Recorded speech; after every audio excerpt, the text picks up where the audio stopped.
성부 하나님, 성자 하나님, 성령 하나님, 오늘 또 우리 성삼위 하나님께서 이 말씀을 듣는 모든 자들에게 하나님의 은총과 하나님의 은혜와 하나님의 은사를 풍성하게 부어주셔서 참으로 이 말씀을 듣는 자 중에 많은 자들이 14만 4천 반열에 들어오게 하시고 또 많은 자들이 알곡 백성 반열에 들어올 수 있도록 복을 베풀어 주시옵소서.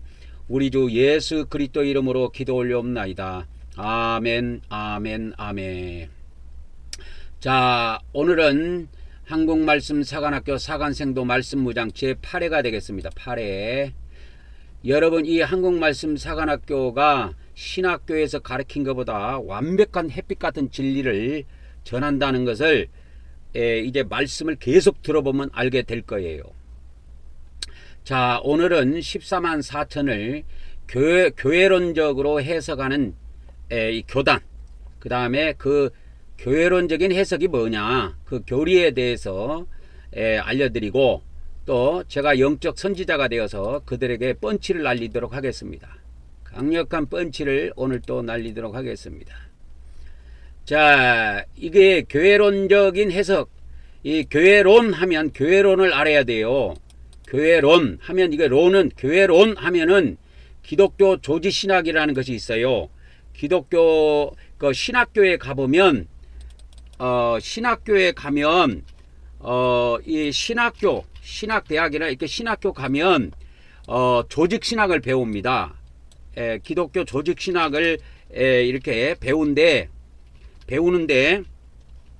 그 조직신학 중에 조직신학 안에 7개 론이 있어요. 론인, 이론을 말하는데, 교리를 말하는데, 그래가지고 7개가 있는데, 이 신학교 가면 기독교 조직신학을 배워요. 그래서 이 교회론이라고 하는 것은 조직신학의 한 분야입니다. 조직신학 전체가 아니고 한 분야예요. 그럼 조직신학이 어떻게 되어 있는가 내가 간단하게 정리해 드릴게요. 기독교 조직신학은 7교의 교리로 구성이 되어 있어요. 이게 뭐 교단별로 차이가 있는지 없는지는 모르겠는데, 제가 그 신학교를 처음 다닐 때 이 성결교 신학을 했는데, 기독교 성결교 있죠. 그 신학을 했는데, 그때 신학교 다닐 때 제가 처음 접한 조직신학이 핸드릭슨 조직신학이었어요. 그러니까 저자가 핸드릭슨이야. 그래서 이 핸드릭슨이 누군지를 잘 몰랐는데, 그래서 오늘 생각이 나서 한번 인터넷에서 검색을 해봤어. 핸드릭슨이 도대체 누구냐? 검색을 해보니까 윌리엄 핸드릭슨이더라고. 이름이 윌리엄이 하나 붙었고, 20세기 미국의 저명한 성경 주석가, 그 다음에 신학자다. 그래서 칼빈 신학교에서, 미국에 그 칼빈 신학이 있나 봐요. 우리나라도 칼빈 신학이 있죠. 제가 그 수원에 예전에 있을 때 칼빈 신학교를 수원에서 한번 간판을 봤는데, 이 칼빈 신학이 이게 미국에 있었는데, 미국에서 이제 들어왔어요. 그래서 칼빈 신학교에서 오랫동안 신약을 전공한 사람인가 봐, 이분이. 그래서 신약을 가르친 게 아니라 신약학을 가르친 게예요. 학이라는 것은 학문이야. 교리를 나타낸다니까. 그래서 특히 개혁적이고 학문적으로 깊이 있는 신약 주석 시리즈를 이분이 저서를 했다, 이렇게 나오는데, 이 핸드릭슨 조직신학 말고도 제가 신학교에서 처음 배운 거, 저는 신학교를 4군데를 했어요. 한 군데만 하나님께서 신학을 한 군데만 하지 못하게 했어요. 계속 1년이나 2년 정도 공부하면 또 옮기게 하고 그래서 많은 교단에 있는 신학을 다니도록 했어요. 그래서 이 기독교의 세계를 잘 알도록 하고, 기독교에서 이 종말론이나 또는 이 구원론이나 아니면 성경을 해석할 때 어떤 해석들을 갖고 있는가 전부 다 종합적으로 그것을 알도록 그렇게 하나님께서 이끌어 가셨어요. 40년 동안. 저를 하나님께서 부르셔가지고, 저를 하나님께서 이렇게 1984년에 부르셨습니다. 그래가지고 이제 올해가 뭡니까? 2024년이죠. 만 40년 됐어요. 만 40년 말씀 무장 시켜가지고, 여러분에게 이제 완전 해석을 내놓는다, 이 말이요. 그래서 기독교에서 이런 해석들을 갖고 있는데 왜 이것이 틀리는가도 제가 설명해 줄 수 있는 것은 여러 교단, 신학교도 한 4군데 정도가 여러 신학을 해봤기 때문에 알아요. 여러 신학을 해봤다니까. 저는 한 군데에서 신학을 못하겠어요. 한 1년이나 2년 공부하면 또 옮기게 하고 또 옮기게 하고 계속 옮겨 다녔습니다. 그래서 40년 동안 1984년도에 군대 제대하고 2월 달에 하나님이 불러들이셔가지고 올해가 2024년이잖아. 2024년인데 만 40년 동안 말씀을 무장시키신 거야. 그래서 이거를 배우면 기독교 각 교단이나 신학교에서 배우거나 또 책을 통해서 배우면 그런 것을 알게 하셨고 어느 단계 가서는 그 틀린 것 기독교에서 해석한 것이 틀린 것을 다 수정해 주셨어요. 그래서 지금 여러분에게 완전 말씀을 제가 이렇게 증언을 하는 겁니다. 그래서 이런 일반 기독교 신학은 저하고 게임이 안 됩니다. 여러분 솔직히 이야기해서 그렇게 말하면 교만하다고 이야기할 것 같지요? 아니에요. 팩트를 이야기하는 겁니다. 팩트. 자, 믿거나 말거나. 자, 그래서 기독교 그러면 조직신학이 뭐로 구성되어 있습니까? 논이 7개가 나와요. 첫 번째 론이 신론이 나와요. 신론. 신론이라는 건 하나님 논이라고 할 수 있는데 하나님 논 이렇게 붙일 수가 있습니다. 그러면 하나님 논. 그러면 하나님이 본질적으로 누구냐? 그리고 하나님의 창조에 대해서 배우고요. 하나님의 계시에 대해서 여기서 배웁니다. 신론에서. 그래서 이런 데서 이제 뭐라고 얘기하냐? 하나님이 계시는 끝났다. 이래갖고 기독교 목사들이 하나님이 죽은 걸로 알고 계셔. 하나님이 돌아가신 걸로 알고 있다고. 그래서 지금 계시 받았다 뭐 어쩌다 하면 완전히 때려잡아 죽여버립니다. 자, 기독교 기독할 때 이 기독이 뭔지로 아십니까? 기독이 뭔지로 아시냐 이 말이요. 이게 그리스도를 한자로 표현한 거예요. 그래서 이걸 다른 말로 말하면 기독론, 이거는 그리스도론 이렇게 붙일 수가 있어요. 기독이 뭐라고? 그리스도를 한자로 표현하면 중국 성경에 보면 기독 이렇게 돼 있어. 중국 사람들은 어떻게 발음하는지 모르겠는데 우리나라 사람은 이걸 기독이라고 발음합니다. 기독교가 여기서 나온 말이야. 기독교가. 그러면 기독론에서 뭐 배웁니까? 예수님은 신성과 인성이 있다. 그러니까 예수님은 하나님이시기도 하고 인성을 가지고 있기 때문에 사람이시다. 이렇게 나와. 완전한 하나님, 완전한 사람 이렇게 나와. 예? 그렇게 나온다니까. 그 다음에 기독론에서 예수 그리스도의 사역. 그래서 예수님이 오셔갖고 3년 반 동안 말씀을 30년 동안 인간으로 살다가 3년 반 동안 공생해. 그 다음에 죽으시고 부활하시고 승천하셨다. 이거에 대해서 배운다고. 그 다음에 예수 그리스도의 역할이 뭐냐. 그 다음에 왕과 선지자다. 그런데 분명히 봐보세요.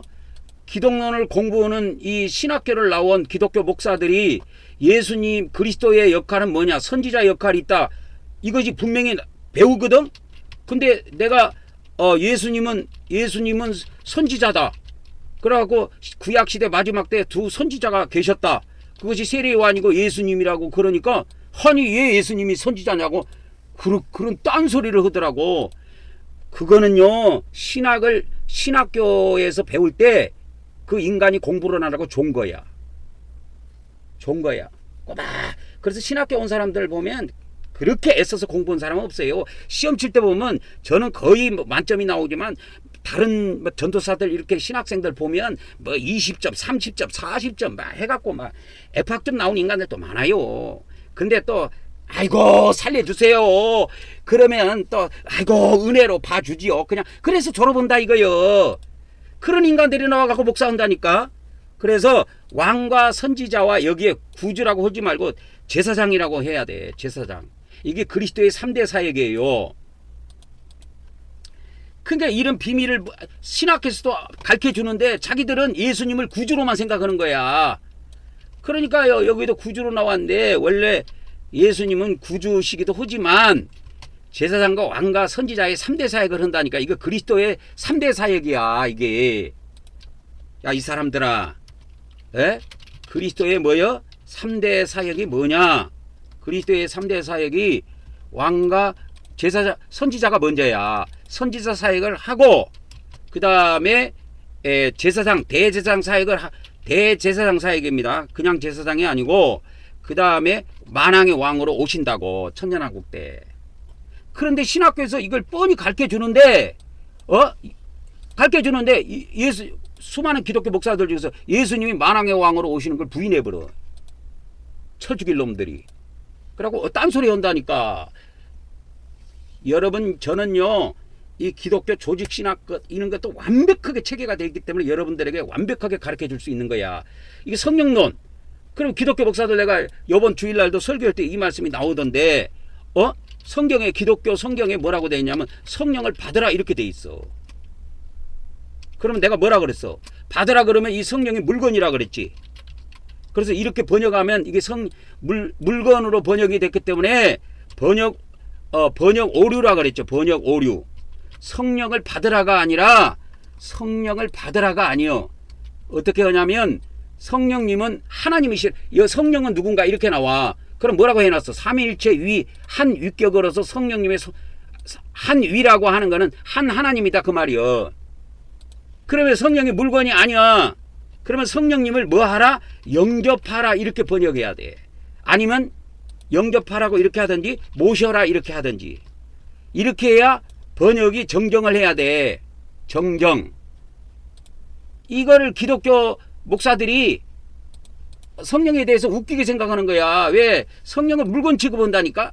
그리고 성령 모셔라, 성령 모셔라 이렇게 안 하고 성령을 영접하라 이렇게 안 하고 예수님은 예수 영접을 하고 할 때는 영접을 하는 말을 쓰는데 성령을 영접을 하는 말을 나는 기독교 목사들한테 들어본 적이 없어요. 신학교에서도 들어본 적이 없고. 그냥 기도원 가도 성령 받으라고, 부흥회를 가도 성령 받으라고 그냥 받으라요. 물건이요 성령이. 그러면 이 사람들아 성령론에 입에 대는 거야. 성령론에 성령님은 누구신가 했을 때 누구신가, 성령님을 왜 누구신가, 왜 이렇게 존칭어를 썼을까? 하나님이시기 때문에 이렇게 쓰신 거야. 쓴 거야. 성령의 사역. 그래서 성령에 의해서 성령에 감동받은 사람들이 성경을 기록한 거야. 성경은 사람이 기록했다니까. 하늘에서 떨어진 게 아니고. 그래서 성령에 각종 은사가 있다. 고린도전서 보면은 12장에 9가지 은사가 있다. 그 다음에 교회론이 나와. 교회론이 뭐냐? 교회가 도대체 뭐냐? 교회가 뭐냐? 그러니까 교회의 본질에 대해서 배워. 그래서 교회에 보이지 않는 교회, 이걸 우주적인 교회라고 그러고, 보이는 교회, 이걸 지역적으로 눈에 보이는 간판 있는 교회, 이걸 지역교회라고 그래. 그 다음에 교회의 설립은 누가 했는가? 예수 그리스도가 하셨다. 그분이 교회의 머리시다. 그런 것들을 배운다고. 그 다음에 이 교회에 성례가 있는데, 거룩한 예식이 있는데, 기독교에서는 이게 2개밖에 없어. 천주교에는 이게 7개인가 있습니다. 그 기독교에서는 침례하고 성찬밖에 없어. 그래서 교회의 직분이 뭐가 있느냐? 목사, 장로, 집사 등 뭐 여러 가지 직분이 있다. 교회의 권위, 교회는 어떤 권위를 갖고 있느냐? 그러면 교회가 권위를 갖고 있는 그 근거는 성경에 어디가 있느냐? 이런 것들을 배워. 자, 인간론을 배워. 인간론. 5번째로 인간론을 배우는데, 인간이 도대체 뭐냐? 인간이 누구냐? 하나님이 창조하셨다 해갖고 창조물로 나와. 배워. 그래서 하나님께서 창조하시고 인간에게 계명을 주셨는데, 아담과 하와가 선악과를 따먹어 갖고 거기서부터 죄가 출발했다 이렇게 배우는 거야. 그래서 선악과 따먹고 나서 그러니까 우리 인간에게 사망이 찾아온 거야. 그래서 사망이 왔는데, 그래서 지옥에 안 들어가려면 구원을 받아야 된다 이거예요. 죄에서 구원을 받아야 된다 이 말이요. 그래서 이 구원론이 따로 나와. 구원론이 중요하기 때문에 따로 나와. 그래서 구원이 뭐냐 그러면 죄에서 해방받아 하나님과의 관계를 회복하는 것, 그런 단순한 것을 이렇게 신학에서는 가르치는데, 나는 구원론을 예수님을 믿기 시작해갖고 저 천국에 들어가서 심판받고, 그 다음에 지옥에 떨어진 사람들, 지옥에 떨어졌다가 다시 천국으로 귀환하는 것까지 봐서 구원론을 거기서 맞춰. 그래서 기독교 구원론하고 내가 성령님이 하나님께서 나에게 가르쳐 주신 구원론은 하늘과 땅 차이야. 그래서 이 조직신학을 쓴 사람들도 이 구원론이 엄청나게, 구원론의 그 과정이 엄청 좁아요. 근데 저는 우주까지 쫙 천국까지 그래갖고 천국에서 심판을 받고 지옥에 들어갔다가 지옥에서 다시 죄값을 다 갖고 나오는 것까지 해서 구원이 완성된다고 보는 거야. 그래서 신학에서 가르치는 구원론하고 하나님께서 나에게 구원론을 알려주신 거하고는 하늘과 땅 차이야. 그래서 이 사람들아, 제가 이 마지막 때 말씀에 나트로 이미 택감 받은 종인데 이야기를 한번 들어봐. 이 말씀을 들어봐. 기독교 목사들이 가르치는 수준하고 나하고 수준이 같은가? 하늘과 땅 차이야 이 사람들아. 그게 이거 구원의 방법에서 기독교에서는 믿음에 의한 구원밖에 못 가르쳐줘. 은혜로 받는 구원밖에 몰라. 그런데 하나님께서 저에게 알려주신 구원에는 뭐가 있느냐? 행위의 구원이 있다. 이게 행위의 구원. 행위를 통한 구원이 있다 이거요. 응? 믿음에 의한 구원만 말고 행위를 통한 구원도 있다. 그러니까 공의로 말미암은 구원이 있다 이거요. 공의. 그래서 요한계시록의 구원이 이거야. 공의로 받는 구원이야. 행위로 받는 구원을 다루고 있다니까 요한계시록은. 이게 요한계시록이야. 그 신학교에서는 못 가르쳐줘. 요한계시록의 구원론을 만들자면 이렇게 돼 있어. 기독교에서는 이걸 전혀 모르지. 전혀 몰라. 그래서 14만 4천을 잡을 때도 그들은 예수님 믿고 은혜로 구원받은 자가 14만 4천이다 이렇게 나와. 그러나 하나님께서 나에게 해석을 주시고 40년 동안 말씀을 무장시켰을 때는 하늘과 땅 차이야. 그들의 해석하고 나하고는. 이 사람들아, 알긴 알아?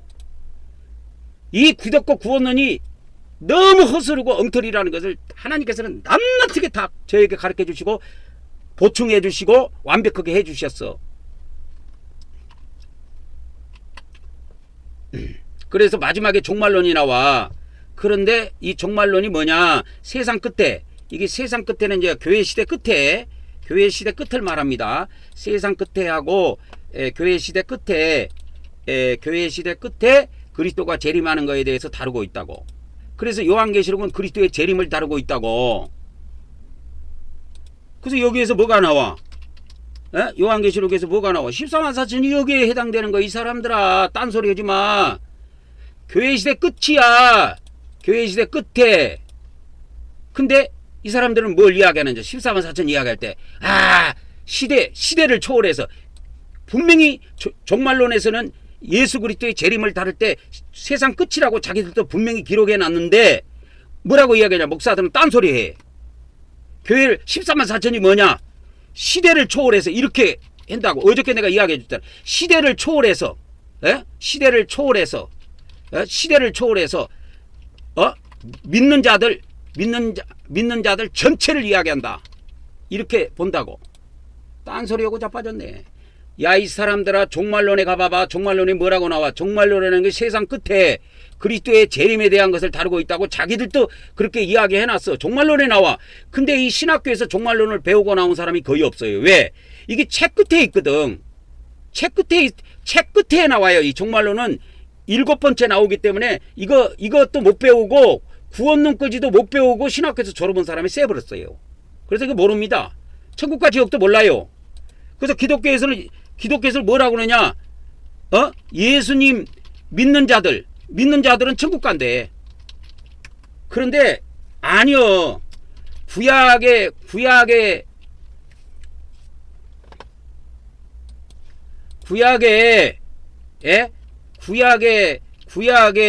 구원론이 어떻게 생겼냐면, 구약의 구원론은 육적 이스라엘이죠. 육적 이스라엘 백성이 하나님의 심판을 받아갖고 멸망했어. 어디 가서? 바벨론에 가서. 그래서 바벨론 포로 생활을 한다니까. 이게 바벨론 포로 생활이 몇 년이냐면 70년으로 정해졌어요. 그래갖고 귀환을 해. 어디로 귀환하냐? 본국으로 귀환하는 거야. 본국으로. 그리고 구원이 완성이 돼. 이러면서 구약이 끝나.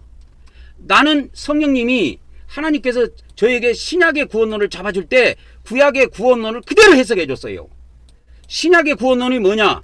그러면 신약의 구원론은 그러니까 구약의 구원론은 이렇게 생겼는데, 신약의 구원론은 그러면 뭐냐? 영적 이스라엘이다. 영적 이스라엘 백성들이 천국 가서 사후에 심판받는다 이거요. 사후에 가서 바로 심판을 받습니다. 그러면 심판을 받았어. 그러면 심판을 받고 어디로 멸망해? 구원받은 사람은 천국에 들어가지만 거의 멸망해. 이 멸망이 어디냐? 이게 지옥이야. 지옥에서 포로 생활을 하는 거야. 몇 년? 영적 70년이라고 그랬게. 이게 정해져 있어. 딱 기간이 정해져 있다고. 근데 기독교 목사들 뭐라고 하는 줄 알아? 지옥은 한번 들어가면 영원히 못 나온대. 야, 이 사람들아, 당신들이 들어가는 자리야. 거기가 목사가 들어가는 곳이고 장로 집사가 가는 곳이 지옥이야. 엉터리야. 지금 기독교 목사들이 말하는 지옥에 대한 지옥론은 엉터리입니다. 성경을 읽어보세요. 마태복음 5장 6장 7장을 읽어봐. 지옥은 믿는 사람이 들어가는 거라고 예수님이 제자들에게 강력하게 이야기했습니다. 그래서 너희가 죄지면 제자들한테 너희가 죄지면 누나를 뽑아내라는 거예요. 그걸 불신자 눈을 뽑아내라는 게 아니야. 이 사람들아, 목사 눈을 뽑고 장로 눈을 뽑아내고 권사 눈을 뽑아내고 집사 눈을 뽑아내라는 거예요. 믿는 자들이 눈으로 범죄하면 눈을 빼내버리고 누나를 빼내버리고 손을 도끼로 찍어버리고 발로 도끼를 찍어버리라는 거야. 그게 예수님이 말하는 지옥론이야. 기독교 목사들이 말하는 지옥론은 엉터리입니다. 성경에 그런 거 없어요. 영원히 못 나온다고요? 엉터리입니다. 그래서 이 조직신학에 대해서 어디가 틀렸고 어디가 맞는가에 대해서 완벽하게 성령님이 해석해 주셨어요. 오늘 이거 이야기하다 보면 지금 다른 거 못 들어가니까 그래서 이 신약의 구원론 구약의 구원론 잠깐 이야기했고, 그러면 이제 뭐가 나와? 마지막에 새하늘 새 땅 나와. 그리고 이 종말론이 끝난다고. 그래서 이 종말론이 조직신학의 마지막에 있는데 이걸 못 배우고 나온다니까. 그래서 기독교 목사들은 종말론에 대해서 거의 모른다고 보면 됩니다. 그런데 이 교회론 있잖아. 그래서 교회론 입장에서 교회론을 가지고 14만 4천을 해석한다 이 말이요. 해석하는데 이 해석을 뭐라 그러느냐? 교회론적 해석이라고 붙인 거야. 교회론적 해석이다. 그러면 교회론적 해석을 취하는 그런 교단들이 있을까? 그러면 이들이 14만 4천을 교회론적으로 해석을 할 때 교회론적인 답이 어떻게 나오느냐? 신학적인 의미를 부여해 가지고 이제 교회론적인 신학 교리를 가지고 이제 해석을 하는데, 이건 상징적인 수치다. 진짜 문자적인 숫자가 아니다. 이렇게 이야기해. 그 상징적인 숫자다. 그러면 이 상징적인 숫자인데 어떤 의미를 갖고 있냐? 완전함, 충만함, 뭐 그런 것을 말한다. 그렇게 보는 거야. 그리고 이건 하나님 백성 전체 수를 말한다. 이렇게 이야기해. 그리스도인들. 그 다음에 다른 말로 보면 새로운 이스라엘. 구약은 그냥 이스라엘이고 신약은 새로운 이스라엘이다. 이거를 기독교에서는 그냥 영적 이스라엘이라고 많이 써. 영적 이스라엘이다. 그래서 그리스도인들을 이야기하는 겁니다. 그래서 구원받은 자들의 수다. 구원받은 자들의 수다 이거요. 그런데 이 14만 4천을 교회론적으로 해석한 사람들 중에서 이 종말론에 관심이 있는 목사들, 그런 교단들은 종말론 시기에, 종말적인 시기에, 그러니까 대환란 시기에 구원받을 자들이라고 이렇게 해줘. 구원받을 자들이라고 해주는데 이 해석도 틀려. 그래도 이 교회론적인 입장에서 해석보다는 이게 훨씬 낫습니다.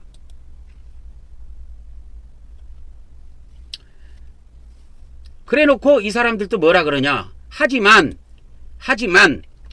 문자적인 수치로 해석하기보다는 그냥 구원받은 자들의 완전함, 충만함을 상징한다. 그렇게 해석해버려. 그러니까 별 의미가 없어. 그래서 두리뭉실하게 넘어가 버리는 거예요. 세 번째, 그러면 14만 4천에 대해서 교회론적으로 해석하는 자들이 해석을 취하는 교단들이 있는데, 어저께 이야기했을 때 카톨릭이죠. 카톨릭이 이 상징적인 해석을 취하는데 교회 전체를 의미한다.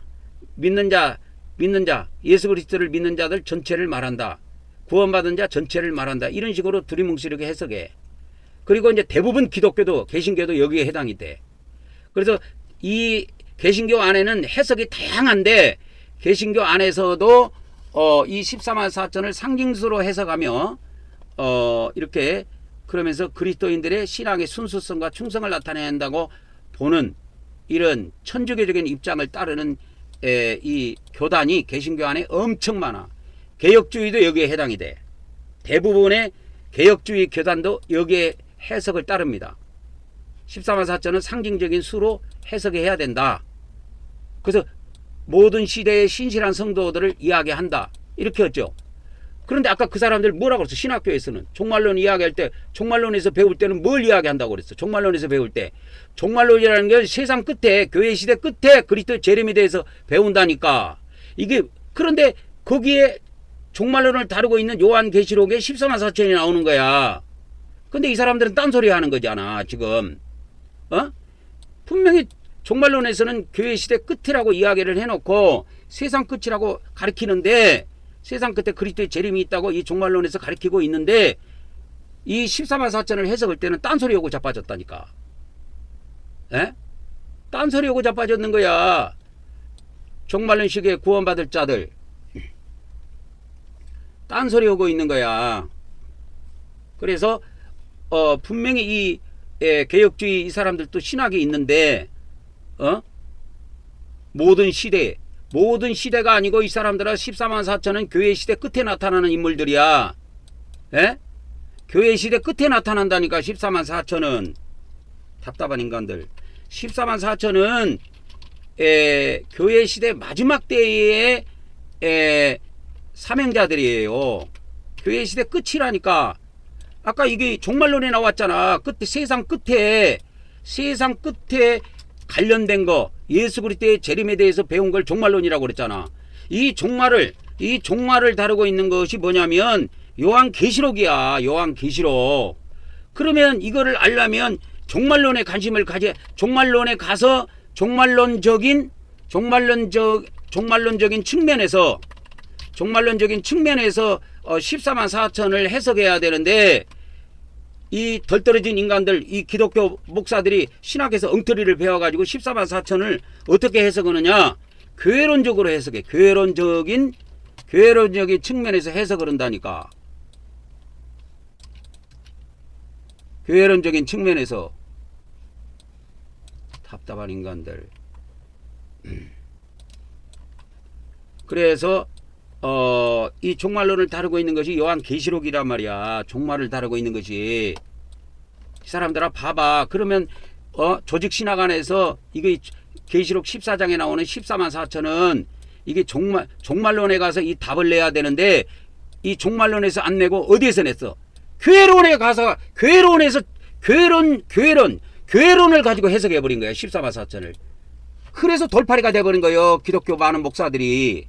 천주교도 물론이고. 야, 이 사람들아, 이거는 종말론에 가서 이걸 답을 내야 된다니까. 종말론적인 측면에서 해석을 해야 돼. 왜? 그리스도의 14만 4천은 그리스도의 재림과 관련이 있는 사람들이기 때문에. 종말론은 기독교 조직신학이 있잖아. 아까 기독교 조직신학 마지막에 종말론에 가서 해석을 해야 되는데, 이 사람들은 네 번째에 나오는 교회론으로 이걸 해석을 해버린 거야. 이 돌팔이들이. 그래서 다 기독교 목사들이 돌팔이가 돼버린 거예요. 거짓 선지자가 돼버린 거라니까. 그래서 기독교 목사들, 천주교 사제들 잘 들어봐. 당신들 똑바로 회개하고 바로 안 서면 당신들 교리 때문에 당신들하고 당신들을 따르는 교인들은 다 죽게 돼 있어. 이 마지막 때. 그래서 개혁주의도 그렇고, 그 다음에 장로교의 대부분 장로교에서도 많은 교회들이 이 교회론적인 해석에 따라간다고. 교회론적인. 그런데 이게 교회론으로 해석하면 안 되고, 이걸로 해석해야 된다니까. 종말론적인 입장에서. 이 사람들은 7번째는 잘 몰라. 신학에서 안 배워서 잘 몰라. 그러니까 4번째에는 교회론으로 이 14만 4천을 해석하는 거야. 그래갖고 교회론적으로 해석하니까 14만 4천이 뭐로 답이 나와서 교회 전체다 이렇게 답이 나온 거야. 근데 종말론에 가서 해봐. 아까 종말론에서 뭐라고 그랬어? 조직신학에서 종말론에서 뭐라고 그랬어? 종말론에서 예수님의 재림과 시대 끝에, 신약 시대 끝에, 세상 끝에 있는 일이단 말이여. 이게 종말론이 딱 나와요. 근데 딴소리하고 자빠졌어. 장로교도 마찬가지입니다. 장로교에 많은 교회들이 이 교회론적인 해석으로 들어가요. 내가 돌팔이들한테 이야기할게. 야, 이 사람들아, 이거는 교회론을 14만 4천은 요한계시록에 있기 때문에, 요한계시록은 예수님의 재림을 다루고 있는 책이기 때문에 예수님의 재림과 관련되어 있는 것은 기독교 조직신학에 가면 종말론이 있어. 종말론적인 측면에서 해석해야 돼. 근데 너희들이 왜 돌팔이 된 줄 알아? 교회론으로 가서 해석해버린 거야. 그러니까 14만 4천이 교회로 답이 나온 거야. 돌팔이들 알아들어? 알아들었냐고! 목사들, 기독교 목사들, 천주교 사제들 알아들었냐고! 야, 이 사람들아, 예수님의 재림에 관련된 요한계시록은 예수님의 재림을 다루고 있는 책이야. 예수님의 재림을 준비시키는 자들이 14만 4천 명이라니까. 그러면 예수님의 재림과 관련된 거는 분명히 기독교 종말론 조직신학 책에 가면 종말론이 있어. 그 종말론 입장에서 이걸 14만 4천을 해석해야 되는데, 아니 뜬금없이 네 번째로 가가지고 교회론으로 이 14만 4천을 해석해버렸네, 이 또라이들이. 그래갖고 완전히 이거 돌팔이 돼버린 거예요. 잘 들어 이 사람들아. 침례계도 마찬가지요. 침례계 대부분의 교회도 이 해석을 따릅니다. 교회론적인 해석을. 그래서 예수님 믿는 모든 사람이다, 이렇게 답이 나오는 거야. 그러면 예수님 믿는 구원받은 사람 모두가 뭐냐? 그걸 교회라고 그래. 그래서 하나의 교회, 그걸 이야기하는 거예요. 근데 이 사람들은 이건 교회론으로 해석하면 안 된다니까. 종말론으로 해석해야 돼. 14만 4천은 종말론으로 해석해야 된다니까. 교회론으로 해석하면 전부 다 돌팔이야, 이 새끼들아. 그래갖고 말이여, 내가 이렇게 해석하고 저놈은 말이여, 아 이건 나하고 좀 다르다고. 다르지. 나는 이 사람들은 이 마지막 때 사명받은 자들이고, 사명받은 자고, 당신들은 뭐 하는 거요? 교회밖에 모르지. 종말로는 관심도 없잖아. 종말에 관심이 없잖아. 교회만 관심 있지. 감리교도 마찬가지야. 그래서 성령으로 인침받은 모든 성도다. 그러니까 이게 뭐냐? 이거를 다른 말로 말하면 하나의 교회다 이거요. 하나의 교회. 그래서 교회론으로 풀어버린 거야. 근데 14만 4천은 내가 분명히 이야기했지. 14만 4천 명은 교회론으로 풀면 안 돼. 종말론으로 해석해야 답이 나와. 왜? 이 14만 4천이 어디에 나오냐? 14만 4천은 성경 어디에도 안 나와. 봐봐. 14만 4천 어디 나와? 요한계시록에 나와. 그러면 계시록을 뭘 다루고 있냐? 세상 종말을 다룬다 이 말이요. 세상 종말을 다루고 있는 거예요, 이 요한계시록이. 그래서 세상 종말을 다루고 있기 때문에 이거를 14만 4천을 해석을 하면은 종말론에 가서 해석을 해야지. 이 사람들아 왜 교회론을 갖다 집어넣냐고. 이 돌팔이들아. 교회론으로 갖다 넣으면 안 된다니까, 이걸 해석할 때. 답답한 인간들 참으로. 그래놓고 뭐 해석이 맞다고 생각하지? 어이 돌팔이들, 너희들은 이게 맞다고 생각하지? 지금 해석이. 기독교의 수많은 목사들, 천주교의 사제들 잘 들어봐. 당신들이 교회론적으로 해석하면 맞다고 생각하지? 야, 이 사람들에게 교회론으로 해석하면 다 틀려. 돌팔이야. 종말론적으로 해석해야 된다니까. 왜?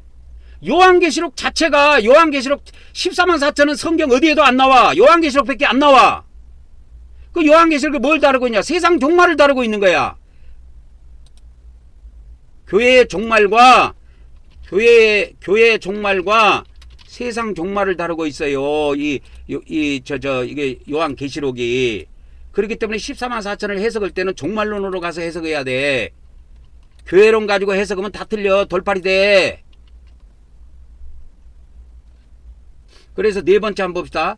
교회론으로 그러면 해석한 사람들에 대한 결론을 내가 내려줄게.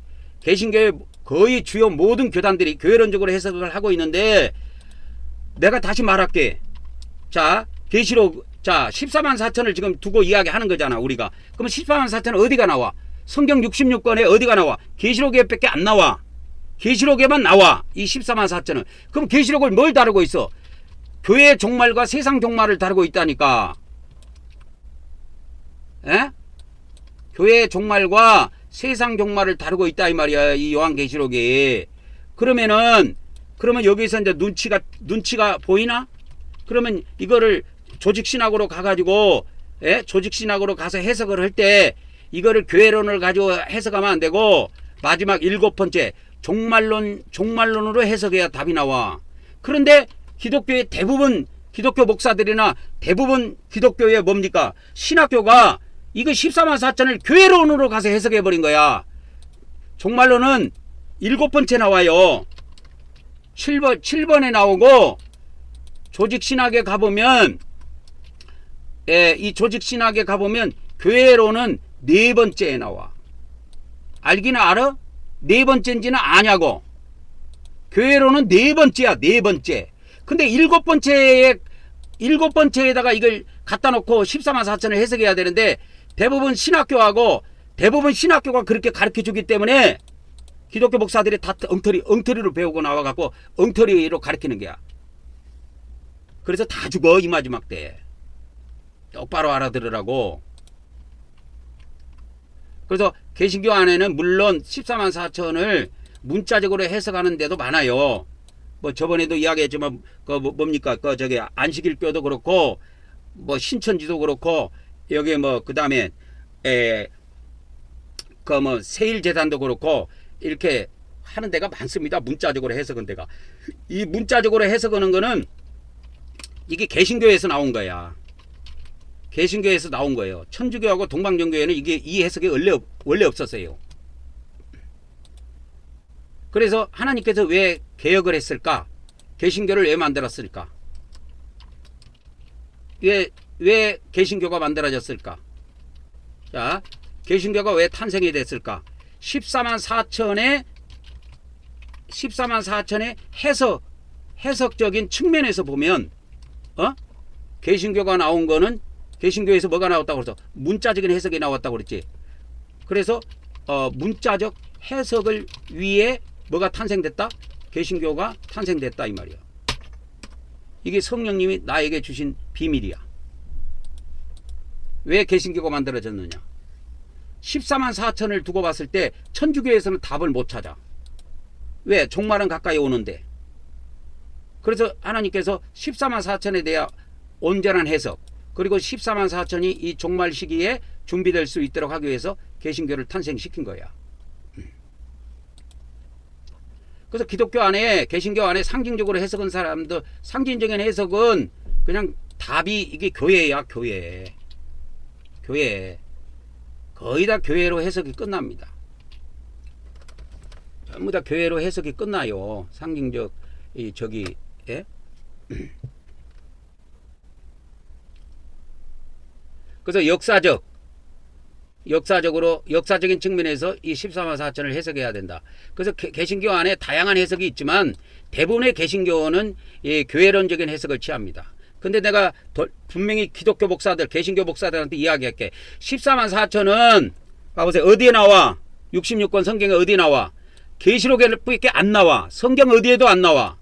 14만 4천은 어디 나와? 계시록에만 나와. 그러면 계시록은 뭘 다루고 있느냐?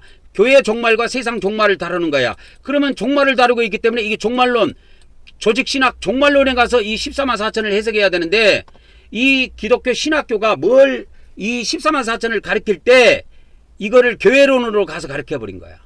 이 돌팔이들이. 계시록이 교회론을 다루고 있는 것이 아니야. 에? 교회의 부흥을 다루는 것이 다룬다고 자기들은 생각하나 보지. 교회의 부흥을 다루는 것이 아니고 그들은 교회 부흥이라고 생각하니까 교회론 가서 해석을 했겠지. 그러나 이 계시록은 교회의 종말도 예언돼 있어. 세상 종말도 예언돼 있지만. 그래서 조직신학 종말론에 가서 해석을 해야 되는데 이 기독교 대부분의 교회가 또 대부분의 신학교 목사를 길러내는 그 신학교에서 이 14만 4천을 뭐로 가르쳤냐? 교회론으로 해석해버린 거야. 돌팔이들. 그러나 개신교 안에는 많은 다양한 해석이 있습니다. 그래서 문자적인 해석은 이게 개신교에서 나온 건데 그래서 14만 4천의 해석적인 측면에서 보면 개신교가 왜 만들어졌냐? 14만 4천을 올바로 해석하기 위해서 요한계시록을 올바로 해석하기 위해서 개신교가 탄생됐다라고 결론을 지어도 무방합니다. 그래서 개신교 안에는 다양한 해석이 있지만 대부분의 정통 교단이라고 하는 이 개신교는 그냥 이걸 상징수로 봐버리는 거야. 14만 4천을. 이 14만 4천을 상징수로 본다니까. 자, 그러면 장로교회에서 14만 4천에 대해서 보면은 장로교회는 문자적인 해석도 강하고 상징적인 해석도 강합니다. 그래서 문자적인 해석은 장로교 안에서 대부분 보면은 이 마지막 때 구원받을 특별한 무리다 이렇게 해석들을 주로 해요. 저도 장로교 출신입니다. 장로교 목사 출신이에요. 지금은 이제 선지자 사역을 주로 하고 있지만, 그 다음에 이제 두 번째는 상징적인 해석도 이 장로교 안에도 존재하는데, 이제 상징적인 해석이다 그러면 하나님께 속한 모든 성도 이렇게 답이 나오는 거야. 그래서 이거를 모든 성도, 이걸 일명 뭐라고 부르느냐? 교회다 이렇게 부른다고. 그 다음에 이스라엘 12지파의 완전수다. 이 12 곱하기 12, 12에다가 12,000을 곱했는데 12가 이거 12지파를 이야기하는데 이게 완전수다. 그래서 하나님 영적 이스라엘 백성들의 전체를 이야기하는데 하나님 백성 전체를 말한다. 이게 뭐냐? 이게 교회라니까, 교회. 그러니까 이것도 교회론으로 푸는 거야. 교회론으로 푼 거라니까, 이것도. 그 다음에 이 장로교 안에는 특정 시대에 해당되는 사람들이다. 그래서 마지막 때에 종말 시기에 하나님의 인을 받고 하나님께 속한 특수한 무리다. 이렇게 해석을 하는 일부 목사도 있고 그런 교단도 있어요. 감리교 가봅시다. 감리교는 성경의 전체적인 맥락과 교회의 전통을 굉장히 중요시합니다. 근데 감리교는 여러분 이거 알아야 돼요. 감리교는 역사적으로 성경을 문자적으로 해석하는 것을 원래 선호해. 성경을 글자 그대로 해석을 한다고. 근데 유독 이 사람들이 14만 4천은 그렇게 해석을 안 해. 그래서 상징적으로 해석해버려. 그래서 상징적으로 해석하니까 뭔 뜻이 나오느냐? 완전함을 말한다. 충만함을 말한다. 하나님의 백성 전체다. 교회의 모든 성도를 말한다. 그래서 교회로 해석해버려. 그래서 하나님 백성 전체를 말한다. 그래서 예수 그리스도를 믿는 모든 신자들을 말한다. 이렇게 해석해버려. 그래서 이 사람들도 교회론으로 풀어버린 거야. 교회론. 교회론적으로 해석. 근데 이 감리교도 교회론적으로 해석했다고 그랬죠. 그런데 이거를 뭘로 해석해야 된다고 그랬어? 종말론적으로 해석해야 된다고 그랬잖아. 종말론적으로. 왜? 14만 4천이 어디에 나와? 계시록에 나와. 계시록은 종말론을 다루고 있기 때문에 기독교 종말론에 가갖고 종말론적으로 해석을 해야 이게 답이 나온다니까, 이 사람들아. 그러니까 개신교 안에 장로교 많은 교회, 그 다음에 아까 감리교, 장로교, 감리교 뭐 이런데 좀 있으면 이제 그 침례교도 나오는데 침례교도 성경의 권위를 중시하기 때문에 성경을 문자 그대로 해석하는 것이 강해요. 그런데 14만 4천만 이 사람들은 문자로 안 풀어. 또 그걸 상징적으로 풀어. 그거 이상하지 않아? 뭐 14만 4천을 뭐 문자적으로 보지 말자고 뭐 단합대의 했나? 그래서 이스라엘 백성이 뭐냐? 12 곱하기 12 천 해가지고 14만 4천이 나오는데 그냥 하나님 백성 전체다. 그러니까 교회다 이 말이에요. 교회. 그래서 이걸 뭘로 해석한 거야? 에? 이렇게 해석하면 안 되고 침례교도 뭐 어떻게 해석해야 된다고 그랬어 내가? 에? 이렇게 해석해야 된다고 그랬지. 14만 4천은 어디밖에 안 나와? 계시록밖에 안 나와. 그래서 계시록은 뭘 다루고 있느냐? 종말론을 다루고 있기 때문에 조직신학에 가서 종말론적인 측면에서 해석해야 이 14만 4천이 답이 나와. 그런데 이 감리교의 대부분도 교회론적으로 해석해버렸어.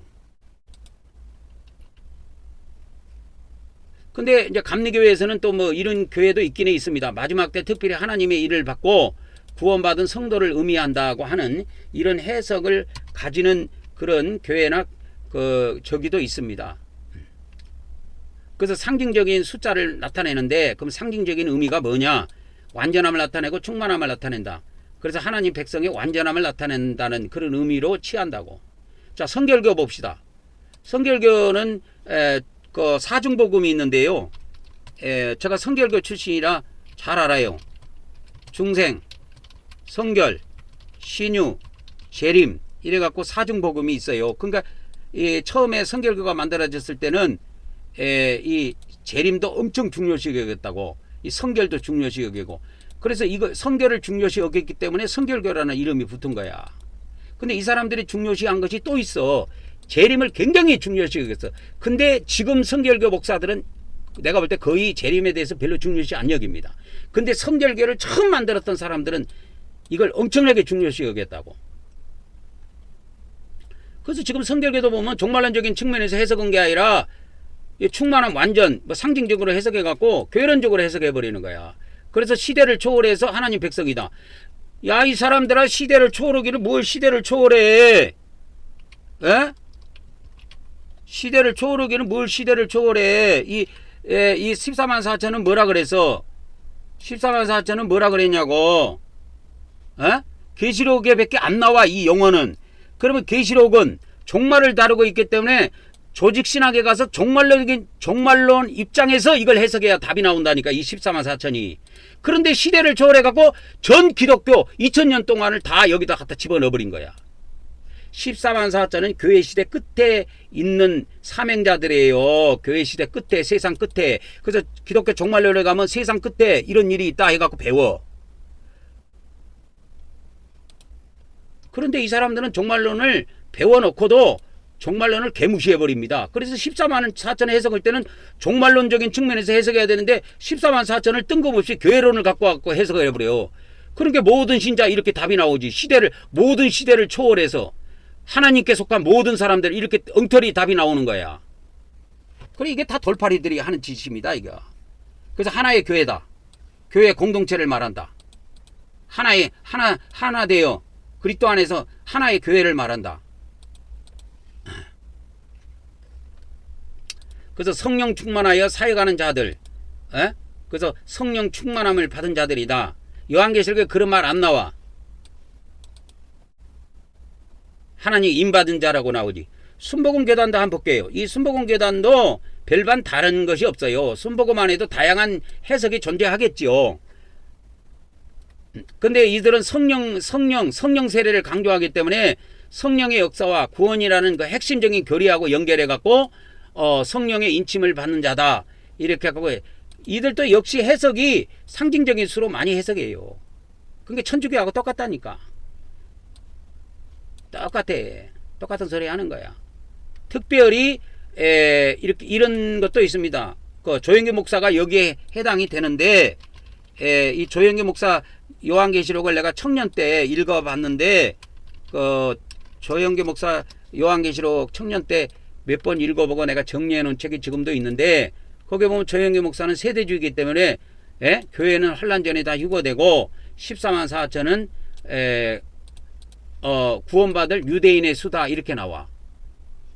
그래서 여기에 보면 마지막 때 인침받고 구원받을 성도들이다 할 때 여기를 조영기 목사 저기를 보면 유대인이라고 나와. 답이 기독교인이라고 답이 안 나오고. 그래서 또 순복음교회에서는 성령을 강조하기 때문에 성령으로 인침받은 자다, 성령으로 충만받은 자다, 뭐 이렇게 해석하기도 해. 그러면 이 성령에 충만받아서 한다, 이거는 그러면 뭐냐, 성령론으로 해석한 거야. 뭐를? 14만 4천을. 그런데 14만 4천은 성령론으로 해석하면 안 돼. 조직신학의 세 번째가 성령론입니다. 3번이. 4번이 교회론이고 2번이 기독론이고 1번이 신론이고, 이 성령론으로 해석하면 안 된다니까 이 사람들아. 14만 4천은 종말론으로 해석해야 돼. 14만 4천은 종말론으로 해석해야 되니까 종말론은 7번이야. 7번이라니까 3번이 아니고. 답답한 인간들.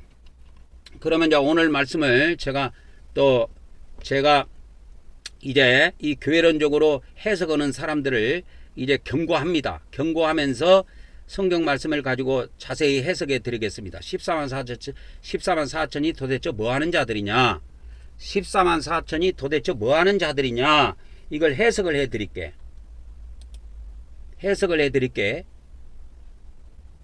14만 4천은 교회 시대 마지막 때, 교회 시대 끝입니다. 교회 시대 끝에 특별한 사명을 감당하는 자들이야. 그래서 이 14만 4천은 온 지구상에 거하는 모든 사람에게 이 마지막 때 대환란이 닥치는데, 그 대환란 때 하나님의 백성들을 구원시키기 위해서 하나님께서 특별히 미리 준비시켜 이들을. 왜? 이때가 오면은 안 되니까 이 대환란이라는 것이 오기 전에 준비를 시킨다니까. 대환란이 와갖고 준비시키는 게 아니야. 그래서 이렇게 평안할 때 말씀을 무장하고 다 준비를 시키시는 거야. 그래서 준비가 다 14만 4천 명이 다 준비가 되면, 그래서 대환란을 일으켜 하나님이. 근데 교회론적으로 해석하면 안 된다 그랬지. 근데 대부분 기독교나 천주교가 14만 4천을 교회론으로 해석해버려. 교회론 이게 붙으면 기독교 조직신학이라는 걸 알아야 돼. 이 말씀을 듣는 사람들. 아, 논이라는 것이 붙으면 조직신학이구나. 다시. 무슨 논이라는 용어가 붙으면, 그죠? 붙으면 조직신학이다. 이걸 알아야 됩니다. 그러니까 교회론적인 입장에서 해석을 했다. 그러면 론 했죠. 그러면 논 했으니까 이건 조직신학이네. 조직신학 중에서 교회론 갖고 이걸 해석을 해버렸구나. 14만 4천을. 이걸 알아먹어야 돼. 그래서 14만 4천 해석이 어떻게 나와? 교회 전체다. 이렇게 답이 나오는 거야. 하나님 백성 전체다. 믿는 자들 전체다. 이렇게 답이 나오는 거야. 그러니까 이들이 이거 14만 4천을 뭐로 풀었어? 교회론으로 해석한 거라니까. 근데 14만 4천은 교회론으로 해석하면 안 되고 조직신학으로 해석해야 된다니까. 조직신학. 14만 4천은 종말론 7번째 있는 종말론으로 해석해야 돼. 14만 4천은. 이 답답한 인간들아. 답답한 인간들아. 그래서 저의 해석은 뭐냐? 하나님께서 저를 1990년 6월 전라도 광주에서 장로교회입니다. 장로교 합동측이에요. 합동측 교회인데 하나님께서 그때 말씀을 하시기를 지하 기도실에서 내가 이 마지막 때 말씀의 나트로 사용하려고 창세 전부터 예배해 놓은 자니라 그렇게 말씀하셨어. 그래서 저를 1984년에 부르셔갖고 2024년이 됐어. 지금 올해가 만 40년 되는 해야. 그래서 올해부터 본격적으로 이제 말씀을 제가 전하는 겁니다. 말씀을 올해부터. 그래서 작년하고 재작년에도 일부 좀 했는데 그때는 조금 하다가 말고 그랬어. 올해는 제가 2024년에 들어와 갖고는 이 말씀을 거의 하루도 안 빼먹고 거의 유튜브에 거의 매일 올라갔어요. 주일날은 어차피 주일날 예배 영상에 올라가니까 주일날에는 물론 이 영상이 안 올라가지만 주일 예배 영상으로 대체를 하지만 그 외에는 거의 올라갔습니다. 그리고 올 10월달 지금 10월달 들어와서는 이제 타이핑 해갖고 본격적으로 이제 14만 4천이 뭔가부터 완전히 가르쳐주기 시작하는 거야. 여러분에게. 왜? 14만 4천 말씀 무장하니까 14만 4천이 뭔데? 이걸 모르는 거야. 그래서 제가 하나님께 기도를 드리는데 14만 4천이 뭔지도 모르는데 14만 4천 말씀 무장하면 걔들이 알겠냐 이거요. 그래서 14만 4천에 대해서 좀 자세히 알려줘라. 그래서 자세히 알려주는 겁니다. 그래서 당분간은 14만 4천이 계속 나갈 거예요. 말씀이. 그래서 저를 40년 동안 말씀을 무장시키셔가지고 기독교 안에 어떤 해석이 틀리고 어떤 거는 맞고 이거를 다 수정해 주셨어요. 하나님께서. 그래서 이 마지막 때 하나님께서 저를 모세처럼 쓰십니다. 그래서 모세를 하나님께서 미디안 강야에서 40년 동안 훈련시켰지. 저는 40년 동안 말씀을 무장시켰어. 40년 동안. 모세는 40년 동안 광야에서 미디안 광야에서 훈련을 받았는데 저는 40년 동안 하나님께서 말씀을 무장시키셨다니까. 말씀을. 그래서 미디안 광야에서 40년 훈련 받은 모세가 애굽에 가갖고 이스라엘 백성들을 구원시켜 갖고 광야로 40년 동안 인도했어. 그런 것처럼 앞으로 제가 이 14만 4천과 알곡 백성들을 위해서 앞으로 몇 년이 될지 모르지만 모세와 같은 사역을 한다면 앞으로 제 사역 기간이 40년 정도 바라보고 최장 40년 동안 바라보고 40년 동안 말씀을 전파할 거예요. 저도 40년 동안 말씀을 이제 무장을 했으니까 이제는 이걸 전파하는 거야. 40년 동안 무장한 거를 여러분들에게 40년 동안 전파하려고 한다 이 말이에요. 그래서 기독교 안에 있는 이 조직신학이든 뭐든 이게 틀린 것을 하나님께서 다 잡아주셨어요. 그걸 다 수정시켜 주셨다니까.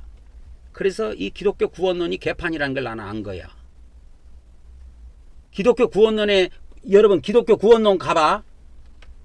여러분 아까 조직신학에 보니까 뭐가 있었어? 조직신학 안에 보니까 구원론도 있었지. 그러면 구원론이 있는데 이 구원론 안에 천국지옥이 나온 줄 알아? 이 사람들은 안 나와. 안 나와. 근데 왜 기독교 목사들은 예수님 믿으면 구원받아 천국 들어간다는 왜 그런 헛소리를 이야기할까? 이건 잘못 사용한 거예요. 구원의 의미를. 기독교에서 구원론은 천국 지옥이 단 한마디도 안 나와. 기독교 구원론에는. 왜? 천국 지옥이라는 말은 보세요. 천국 지옥이라는 말은 아까 어디에서 나왔어? 보세요. 천국 지옥이라는 말은 종말론에 나와. 여러분. 구원론에 안 나옵니다. 보세요. 구원론에 여기 나오죠. 구원론에 구원의 방법 뭐 이렇게 있죠. 구원의 확신 이런 것만 나오지 천국 지옥 안 나와요. 천국 지옥은 어디 나오느냐? 종말론에 나와요. 종말론에 나와. 그걸 알고나 천국 지옥을 이야기해야 돼. 근데 많은 기독교 목사들이 뭐라고 이야기하느냐? 엉터리 이야기합니다. 예수님 믿었으니까 구원받았다. 그러니까 당신은 죽으면 천국 간다. 그런 식으로 이야기를 해. 근데 기독교 구원론에는 천국 지옥이 아예 언급이 안 돼 있어. 천국 지옥이라는 것은 종말론에서 다루는 거야. 이 천국과 지옥은 어디에서 다루느냐? 이건 어디에서 다루느냐? 이건 종말론에서 다룬다 이거요. 아시겠습니까? 아시겠냐고? 똥오줌을 가리고 말을 해야 될 거 아니요. 근데 조직신학에서 구원론에서 구원이라는 의미는 천국과 지옥으로 연결을 시킨 적이 없어요. 기독교 구원론에. 그런데 왜 기독교 목사들은 예수님 믿었으니까 당신은 이제 죽어도 천국 갑니다. 그런 소리를 왜 할까? 엉터리 교리를 이야기하는 거예요. 이 천국 지옥은 종말론에 나와요. 구원론에 나오는 게 아닙니다. 구원받았다고 천국 지옥을 바로 이야기하면 돌팔이가 되는 거예요.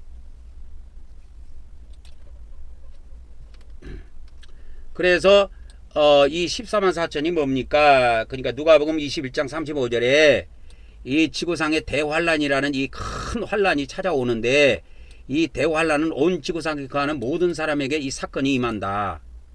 이 성도들의 대환란이라고 나는 이걸 붙여놨는데 이 성도들의 대환란을 위해서 하나님께서 14만 4천 명을 준비시키셔갖고 미리 준비시켜갖고 이 하나님의 성도들을 구원시키려고 한다라고 하는 겁니다. 그래서 마태복음 24장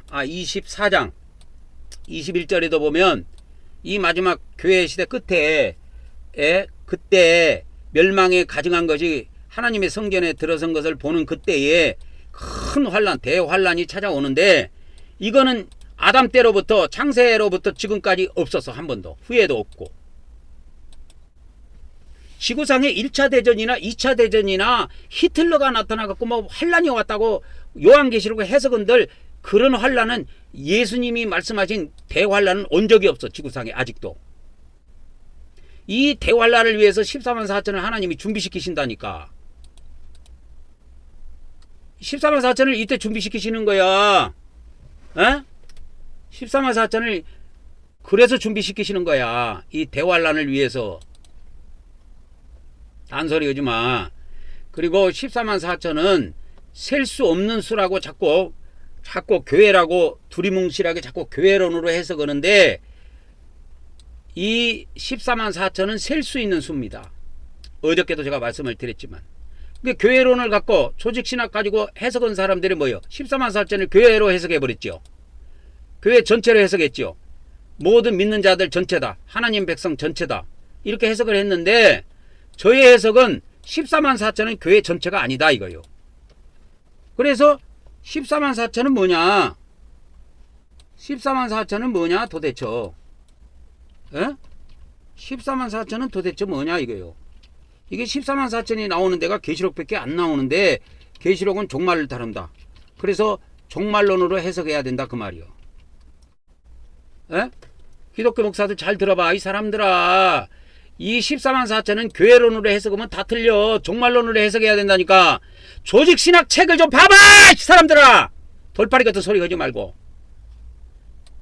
7장 4절 보면 하나님의 인침받은 수가 이스라엘 각 지파 중에서 인침받은 자 수가 14만 4천. 딱 수를 셀 수가 있어. 이렇게. 그래서 숫자가 딱 나와. 그래서 14만 4천을 셀 수 있어. 근데 같은 계시록 7장에 7장 4절에는 14만 4천을 셀 수 있는 수지만 7장 9절에는 아무도 능히 셀 수 없는 큰 무리가 있어. 그래서 계시록 7장에는 두 무리가 나온다고. 셀 수 있는 무리가 있고 셀 수 없는 무리가 있어. 14만 4천 이것도 보통 적은 수가 아니에요. 엄청나게 많은 수야. 여러분 한국에 뭐 국가대표 뭐 축구할 때 이제 축구 그러니까 국가 뭐 한국에 자 국가대표 오늘 저녁에도 한국에 국가대표 축구가 있죠. 뭐 성남에선가 어디에선가 그다음에 이라크인가 뭐 어디하고 뭐 한다고 하던데 자 보세요. 축구 국가대표 축구 국가대표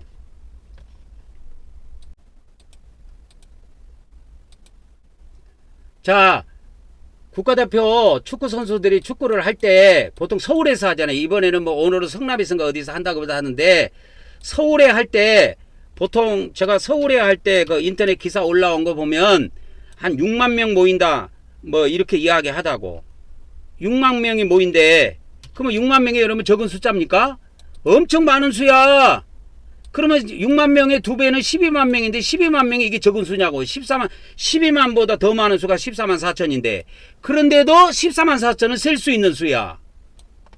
그런데 셀 수 없는 수가 있어. 무수하게 많은 환란에서 나온 흰옷 입은 무리가 있어요. 흰옷 입은 자들이 있다고. 이들은 셀 수 없는 무리야. 그걸 알아야 된다고. 14만이든 6만이든 12만 명이든 14만 명이든 이건 성경에서 셀 수 있다고 말하는 거야. 요한계시록에서. 그래서 셀 수 있는 거를 갖다가 셀 수 없는 것처럼 자꾸 교회 전체를 말한다. 두리뭉실하게 해석하면 안 된다니까. 그래서 이 14만 4천 명은 계시록에만 나와요. 계시록은 뭘 다루고 있냐? 종말론을 다루고 있어. 그래서 기독교 조직신학에서 해석할 때 종말론으로 해석해야 돼. 이 14만 4천은 종말론으로 해석해야 됩니다. 종말론으로 해석해야 돼. 이 사람들아 교회론으로 해석하면 안 된다니까.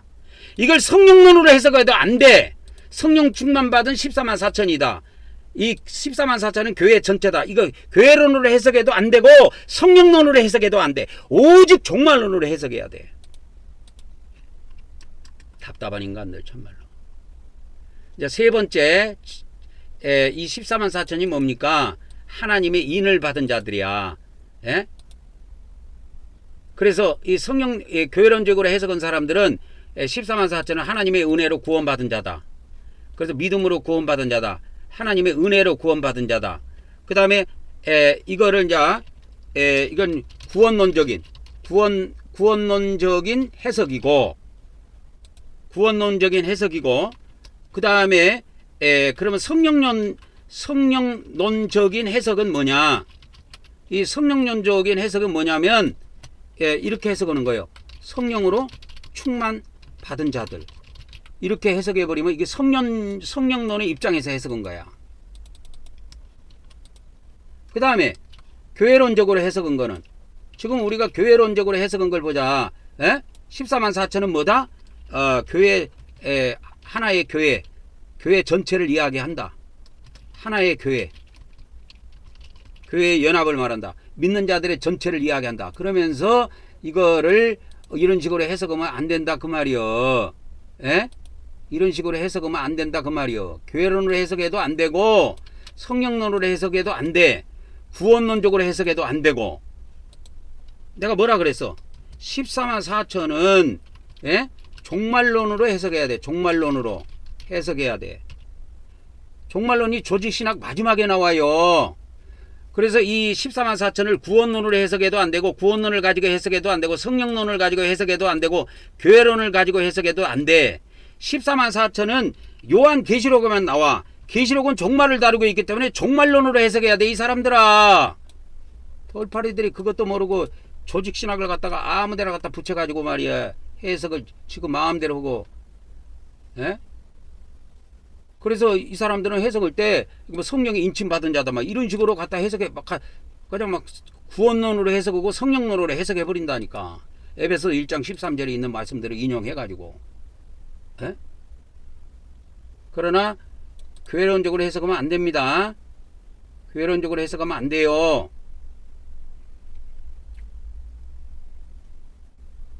그래서 교회론적으로 해석하는 자들이 이 성령론을 가지고 성령론적인 관점에서 이게 다 론자가 들어가면 조직신학이라 그랬죠.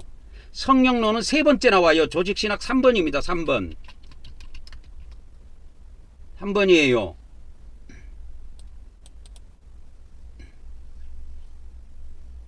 그래서 성령론적인 관점에서 성령으로 인침받은 자다. 이런 식으로 해석했다 이 말이요. 그러면 안 된다니까.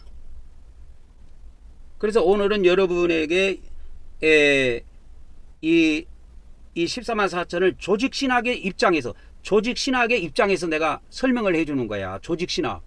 조직신학을 제대로 알면 뭐 기독교 조직신학의 완전한 해석은 아니지만 그래도 그 원칙만 따라서 해석하면 14만 4천은 요한계시록에 나온다.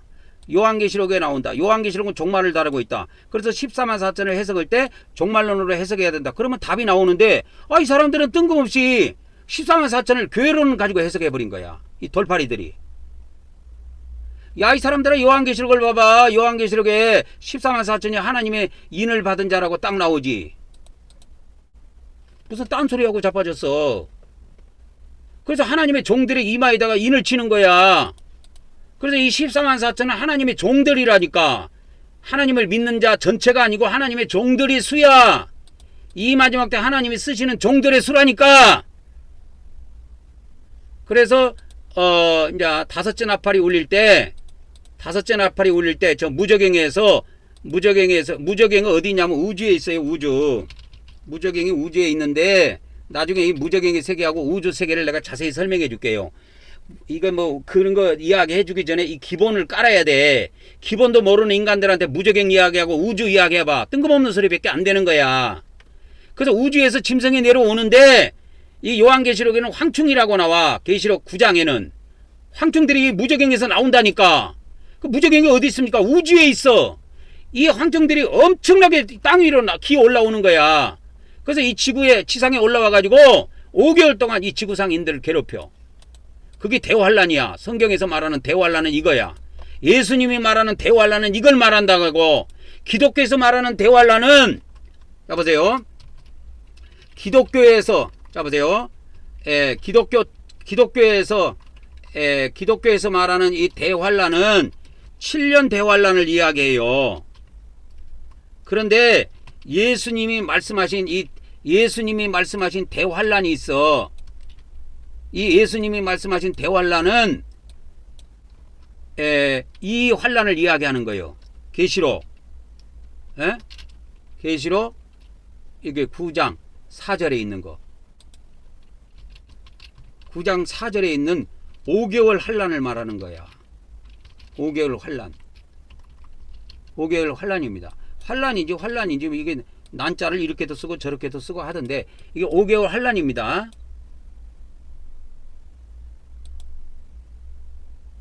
그래서 5개월 동안 괴롭힘을 당한다고 여기 나와. 5개월 동안. 자, 한번 가봅시다. 5개월 동안.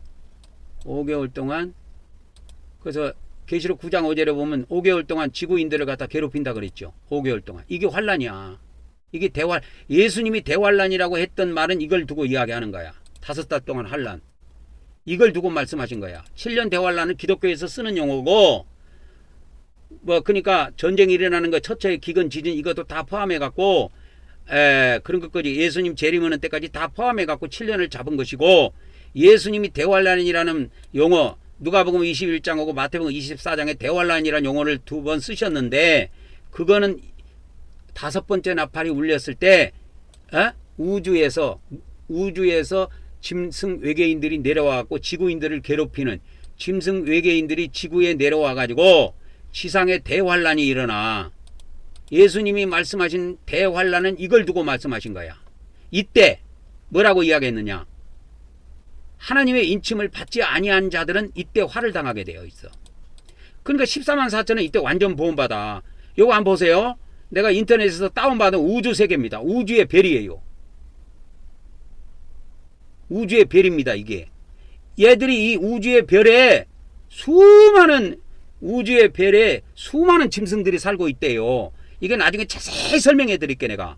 그런데 여러분들에게 이 짐승의 세계, 사탄의 세계, 마귀의 세계, 귀신의 세계 이런 거를 외계인의 세계 이거를 다 이야기하기 전에 이 요한계시록에 기초가 안 깔려 있고 그러면 안 깔려 있으면 성경의 기초가 안 깔려 있고 이 조직신학의 기초가 안 깔려 있으면 이런 거 이야기해봐야 다 헛소리야. 이거 믿어져? 걔들이 요 우주에 있다니까 지금 이 별 속에 짐승들이 이게 우주의 수많은 별들이에요.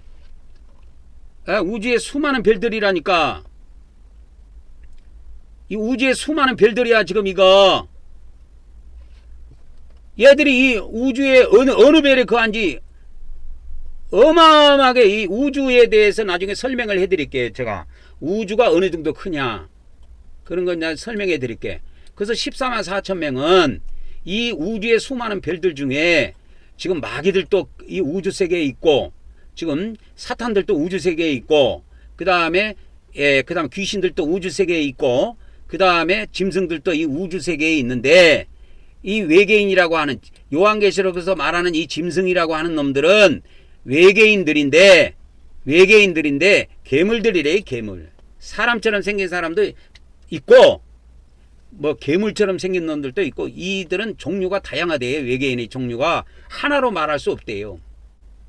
그래서 하나님께서 저를 40년 동안 말씀을 무장시키실 때 이 짐승들이 어떻게 생겼는가, 어디에 존재하는가, 그 수는 어느 정도인가, 그 모든 그런 비밀들을 다 무장을 시켰어요.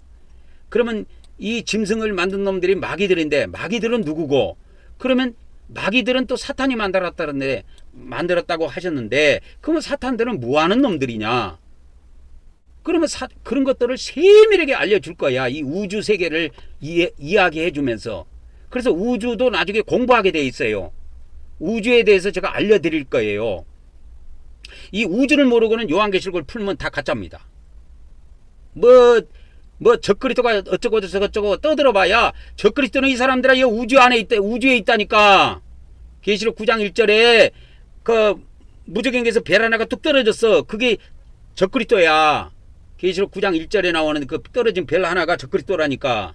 그러니까 적그리스도는 땅에서 나오는 게 아니고 이 우주에서 내려와. 이 지구에. 여러분 지구상에 여러분 기독교 안에 교황이 적그리스도다 어쩌고 저쩌고 막 떠들어봐요. 교황은 무슨 힘없습니다. 여러분. 교황은 대한민국 군대로도 얼마든지 정복할 수 있어요. 교황이 가지고 있는 세력은 교황이 프리메이슨하고 짝을 했던 일루미나티하고 짝을 했던 대한민국 군대만 미국 군대 빼놓고 대한민국 군대만 갖고도 얼마든지 그들을 작살낼 수가 있습니다. 싹실을 말라버릴 수가 있어요. 대한민국 무기로. 그러나 우주에서 내려온 이 짐승들은 이 지구의 무기로 얘들을 상대할 수 있는 존재가 아니래요. 이 우주를 봐봐. 얼마나 많은 별들이 있는가. 그래서 우주의 크기가 얼마는가. 여러분 바다에 모래수가 많을 것 같아요? 우주에 별들이 많을 것 같아요? 뭐가 많을 것 같아? 내가 오늘 퀴즈를 하나 내볼게. 여러분 봐봐. 이게 우주의 별들이야. 바다 모래수가 많을까요? 성경에 보면 하늘의 별수가 많을까요? 하늘의 별수가 많다고 과학자들이 이미 결론을 내렸어. 왜? 우주 천체 만원경으로 우주를 계속 연구해 보니까 바다의 모래수보다 더 많아. 그것이 답이야. 이렇게 바다 모래알보다도 더 많은 별들 속에 거기에 사탄도 사는 놈들, 사탄들도 거하고 또 마귀들도 살고 또 귀신들도 살고 그다음 짐승들도 살고 그러는데 그 짐승의 종류도 다양하고 마귀의 종류도 다양하다 이거요. 이 비밀들을 낱낱이 알려드릴 거예요. 현대 신학, 전 세계 기독교 신학에서는 알려줄 수 없는 비밀이에요. 그런 비밀들을 하나님께서 이 마지막 때 저를 쓰시려고 40년 동안 안에 이 말씀을 다 무장시키셨어요. 그래서 우주의 세계, 이 우주의 세계에 존재하는 이 하늘에 존재하는 우주 하늘에 존재하는 사탄들, 또 우주 하늘에 존재하는 그 다음에 마귀들, 또 우주 하늘에 존재하는 귀신들, 또 우주 하늘에 존재하는 그 외계인들, 그 짐승들, 그들의 존재와 그들의 수와 그들의 하는 활동과 역할에 대해서 세밀하게 요한계시록과 더불어서 여러분들에게 해석을 해준다 이 말이요. 뭐 쓸데없이 뭐 교황이 적그리스도니 어쩌고 저쩌고 뭐 교황이 뭐 7년 동안 언약을 맺으면 뭐 지구상에 뭐 7년 동안 환란이 오느니, 교황의 세력은 대한민국 군대, 미국 군대가 참여 안 해도 대한민국 군사력으로도 얼마든지 박살내버릴 수 있어요. 한 방에 끝내버릴 수가 있습니다. 대한민국 군사력으로. 걱정하지 마. 그래서 이 14만 4천 명이라고 하는 존재들은 누구냐? 저 짐승 외계인들이 이 지구에 내려오는 때가 있는데 이때 하나님의 특별 보호를 받는 자들이야. 그래갖고 그때 하나님의 알곡 백성들을 미리 준비한 보호처로 인도하는 사명을 받은 자들이야. 그래서 영이 구원받은 자들을 육까지 구원시키는 거야. 그래서 이 마지막 때 영육 구원이 같이 있어요. 근데 교회 인도자들은 영혼 구원만 주장하지 영육 구원을 이야기합니까? 말 안 합니다. 그래서 계시록 7장의 14만 4천 명은 성령의 인침받은 자가 아니고 하나님의 인침받은 자예요. 하나님의 인. 그 다음에 네 번째 14만 4천은 은혜로 구원받은 자들이 아니라 공의로 구원받은 자예요. 우리 기독교 안에서는 아까 구원론이 뭐라 그랬어? 기독교 구원론에서 아까 조직신학 구원론에서 뭐라 그랬어? 은혜로 구원받고 믿음으로 구원받는다고 돼 있었죠. 기독교 구원론은 그것밖에 몰라. 그러나 성령님께서 하나님께서 저에게 40년 동안 말씀을 무장을 시킬 때는 은혜로 받는 구원도 있지만 공의로 받는 구원도 있다. 이 마지막 때 공의로 받는 구원도 있다라는 걸 알려주신 거예요. 공의로. 그래서 하나님의 공의로 구원받기 위해서는 어떻게 해야 됩니까? 믿음뿐만 아니라 믿음에 따르는 행위가 있어야 돼. 그래서 앞으로 전 세계에서 행위에 의해서 선택받는 자들이 14만 4천 명이야. 행위에 의해서 선택받는 자. 믿음이 있다고 선택받은 게 아니고 행위가 어려워. 하나님 보기에.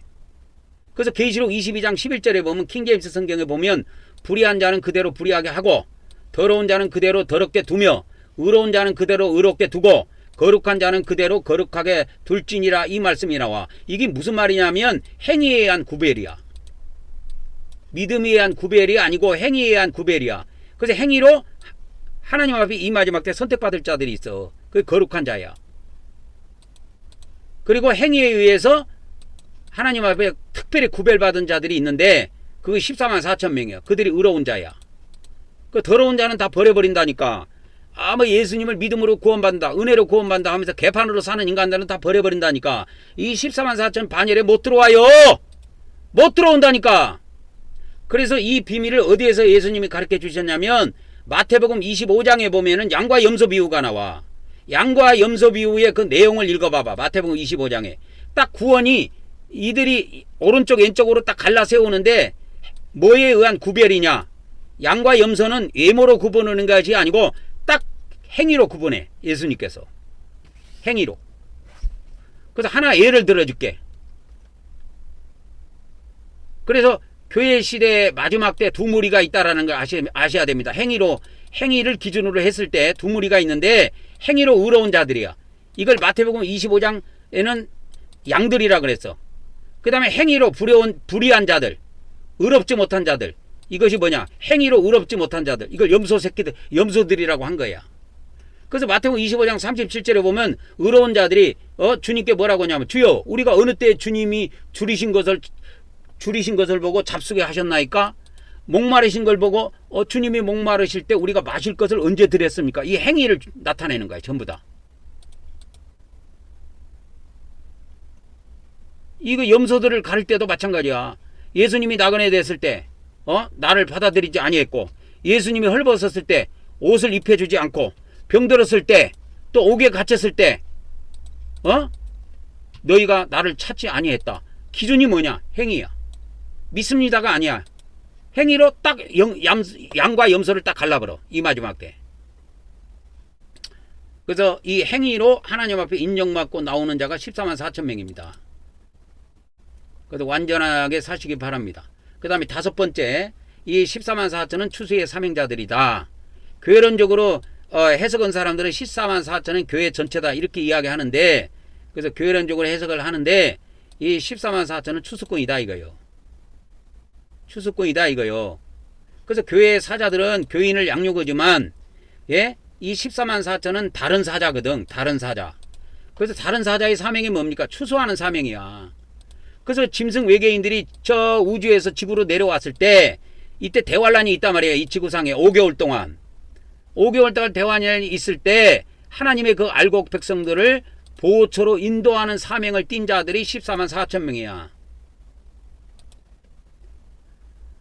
그래서 이 다른 사자라는 것이 요한계시록 7장에 최고 처음에 등장하는데, 그래서 이 요한계시록 7장 2절에는 다른 사자라, 다른 천사라는 말이 안 나와요. 다른 사자라는 말이 안 나오는데, 요한계시록 6장에서 6개의 인을 떼주고 난 다음에 계시록 7장에 14만 4천이 나와. 이거에 대한 비밀이 뭐냐면 6째 인을 뗀 후에 14만 4천이 나오는 비밀은 이렇게 인을 떼주는 것이 뭐냐? 요한계시록의 비밀을 알려주신 거다 이 말이야. 요한계시록의 비밀을 알려준 후에야 세상에 완전한 요한계시록의 비밀이 알려진 후에라야 누가 나온다? 14만 4천 명이 세상에 등장한다 이 말이야. 그전에는 절대 안 나옵니다. 14만 4천을 뭐 교회로 해석하고 이렇게 기독교 안에서 엉뚱한 짓거리 하고 있는데 14만 4천이 나올 리가 있겠습니까? 그래서 14만 4천이 나오는 그거를 추수식이라 그래요. 추수식이. 이 추수 때는 언제냐? 마태복음 14장 39절에 보면 추수 때는 세상 끝이라고 나와. 그래서 헬라어에 가면 세상이 시대로 나와. 시대 끝에. 교회 시대 끝에 추수 시기가 있어. 그래서 이 추수꾼들이 천사라고 하는데 이 천사들이 사자들이야. 그래 교회 시대 마지막 때 대환란이 일어나기 전에 하나님께서 14만 4천 명을 미리 딱 준비시키신다고. 그래서 요한계시록의 천사는 사자로 해석해서 성경을 보면 해석이 이해가 훨씬 빨리 옵니다. 천사를 사자로 다시 바꿔서 읽어보세요. 그래서 다른 천사를 다른 사자로 이렇게 보란 말이에요. 교회 천사를 교회 사자로 번역해 놨잖아요. 1장, 2장, 3장에. 그런 것처럼 천사를 사자로 번역해 갖고 읽어보면 요한계시록은 엄청 해석이 빨리 와요. 그래서 계시록 이제 여섯 번째입니다. 14만 4천이 뭡니까? 이건 믿는 자들을 향해서 영원한 복음을 전해요. 이 전 지구상에 있는 사람들을 향해서 영원한 복음을 전합니다. 믿는 자도 해당이 되고 불신자들을 향해서 영원한 복음을 외칩니다. 그래서 교회론적으로 해석한 사람들이 14만 4천을 교회 전체다 이렇게 해석했는데, 하나님께서 40년 동안 말씀을 무장시키셨을 때 14만 4천은 뭐다? 영원한 복음을 전하는 자들이다 이 말이에요. 이 마지막 때 영원한 복음을 전하는 자들이다. 그러면 영원한 복음이 뭡니까? 이게 천년왕국에 들어가는 복음이래요. 천년왕국. 그래서 계시록 14장 6절에 보면 이 다른 사자, 이게 다른 천사가 나왔죠. 이걸 다른 사자로 이렇게 보라니까. 그러면 다른 사자는 뭐라 그랬어? 14만 4천이라고 내가 해석해 줬잖아. 다른 사자들이 복음을 전해. 즉 계시록 14장 6절에 이거는 14만 4천이 전하는 복음이다 이거요. 그래서 모든 민족과 종족과 방언과 백성에게 영원한 복음을 전파하는 겁니다. 14만 4천 명이. 그래서 두 종류의 복음이 있어요. 성경에는 은혜 복음, 공의 복음. 은혜복음은 사복음서는 요한복음이고 공의복음은 공간복음인데 은혜복음은 믿음으로 구원받고 공의복음은 행위로 구원받는 거야. 그러니까 요한계시록은 공의복음에 들어갑니다. 요한계시록은 이 공의복음에 들어가요. 은혜복음에 안 들어가고. 그래서 행위를 기준으로 한다니까. 구원의 기준이 기독교에서는 은혜밖에 몰라요. 구원의 기준이 행위야. 요한계시록은 구원의 기준이 뭐다? 행위로 되어 있다. 요건 나중에 또 자세히 설명해 드리도록 하겠습니다. 그래서 천국복음은 예수님 믿고 천국 들어가자 이거요. 그래서 영혼 구원을 강조해. 근데 왕국복음은 뭐냐? 이걸 영원한 복음이라고 하는데 왕국에 들어가자. 천년왕국에 들어가자. 그래서 영육이 구원받아 보호처에 들어가서 천년왕국, 천년의 영광을 누리자가 이게 왕국복음이야. 이게 영원한 복음이라니까. 영원한 복음. 그래서 이 교회 사역자들, 기독교 목사들은 대부분 천년왕국 온다. 예수님 재림이 다가온다. 그리스도 왕국이 곧 임한다. 이런 거 이야기하면 엄청 싫어해요. 아, 여호와 증인 아닙니까? 이렇게 이야기한다고. 그들은 그래서 교회 부흥밖에 관심이 없어요. 그래서 이 교회 사역자하고 다른 사자인 14만 4천 명하고는 완전 다른 종자입니다, 여러분. 그래서 14만 4천 명의 사명을 받은 자들은 예수님이 이 땅에 오신다. 준비하자. 그러면 마음이 설레. 그런데 교회 사역자들, 교회 사역으로 사명이 끝나는 자들, 그 자들은 예수님 오신다. 뭐 그리스도 왕국이 임한다. 이런 거 이야기하면 마음이 설레는 게 아니라 기분이 나빠가고 당신 여호와 증인 아니요? 여호와 증인 아니요? 그런다고.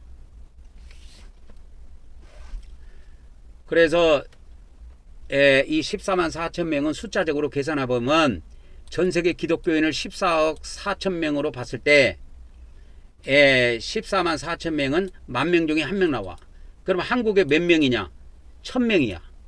계산해 보면 한국에서 나올 수 있는 숫자, 최고의 숫자는 1,000명 나와요. 14만 4천 명이.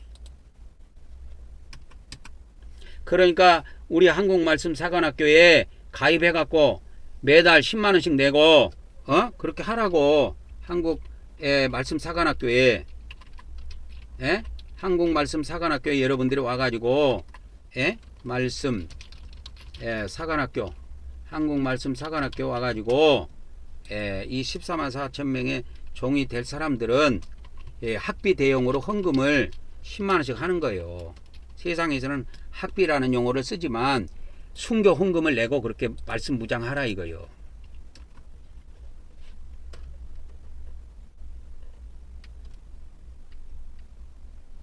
그 다음에 이제 7번째 14만 4천 명이 뭡니까? 요한계시록을 중심으로 심판의 말씀을 전하는 자들이야. 그러니까 요한계시록만 전하는 게 아닙니다. 성경 전체를 가지고 에레미야서든 이사야서든 뭐 스가랴서든 어떤 창세기든 어떤 성경을 가지고도 이 요한계시록을 관통시켜 갖고 심판의 말씀으로 번역을 해 갖고 그 말씀을 전해.